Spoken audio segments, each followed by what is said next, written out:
TPI is the Titleist Performance Institute, okay, and that was created by a chiropractor who was seeing basically nothing but golfers. That was his ideal job, was to treat golfers.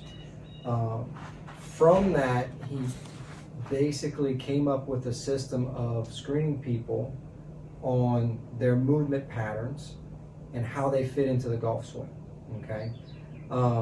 You should be able to do certain movement patterns in order to have an efficient golf swing. So we can look at thoracic rotation, we can look at your hip mobility, shoulder rotation. We can look at those things and we can extrapolate from that if you're going to have problems somewheres in the golf swing. So when you go to a swing coach, the majority of the time they're looking at the club face. Where's your club face at the moment of impact? Because really and truly, that is the most important part of the golf swing.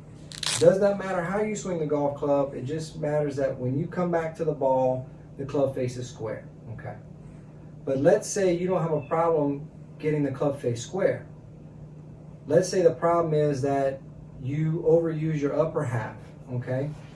So if your lower half is not moving like it's supposed to, and you use your upper half, what's gonna happen is you're gonna swing coming down, it's gonna be an outside to in. Well, you got a nice square club face, but now your swing pattern's off because you're not able to move your body in an efficient way.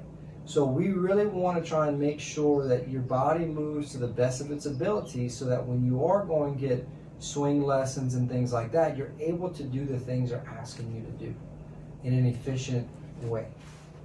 I usually use something up against a wall if I'm by myself, but what I'm using here is just a bolster to block his foot so that he can keep his lower half still while rotating his upper half into the backswing, okay? So Tom's going to get in your golf posture there, and what you're going to do is keep that lower half quiet, and what I want you to do is just rotate like you got a wall on the side and you're trying to touch the wall, okay? Good, and back, and again, good, back, really try and lock that leg in place there, don't let it move, good. Again. So I'm using, kind of putting some force against that. there? Put a little force into that to lock everything in place. Good, and you're just trying to figure out what muscles you need to use to get that torso to rotate without having to use your lower half. So this has helped me in my golf swing. Why? So we want to open it up, we want to increase your mobility, so this is going to help to increase your mobility, but it's also going to help to strengthen up some muscles that maybe you just don't know how to use because you're using your lower half way too much. Okay, because you can't separate the two. Your upper half has to go where your lower half goes.